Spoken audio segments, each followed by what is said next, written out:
une ville connue pour sa cité médiévale cernée d'enceintes qui, au XVIIIe siècle, rayonnait à l'international pour un tout autre patrimoine. Bienvenue à Carcassonne, autrefois renommée pour ses draps de laine, aujourd'hui valorisée dans un lieu dédié à ce curieux patrimoine.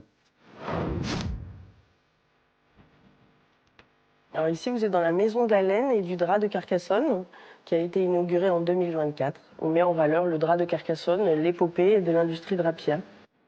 À l'époque où Carcassonne était une ville drapière, 10 000 de ses 14 000 habitants travaillaient dans ce domaine. Grâce à une laine spécifique, les draps exportés étaient très réputés pour leur qualité et leur finesse. Le mouton mérinos, en fait, c'est une race spécifique qui est protégée sur le territoire espagnol, qui est interdit d'exportation. Et grâce à un accord, en fait, avec le roi d'Espagne et le roi de France, ils ont pu acheter 5 moutons mérinos qu'ils ont ramenés sur le territoire français. La tradition renaît aujourd'hui grâce à l'acquisition par la ville de moutons mérinos et leur laine est utilisée pour illustrer les procédés ainsi que le parcours d'antan au travers d'un musée. La tonte tous les ans sera pratiquée pour le bien-être et la survie d'un mouton. Et ensuite, on va concrètement laver leur toison, garder leur laine, filer en fait cette laine qu'on pourra éventuellement tisser, faire des démonstrations et pourquoi pas faire des échantillons de teinture végétale.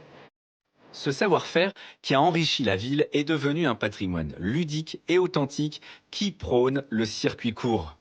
Suivez toutes les étapes de fabrication et vous pourrez même vous initier au tissage pour mieux comprendre un héritage méconnu devenu témoin du temps qui file.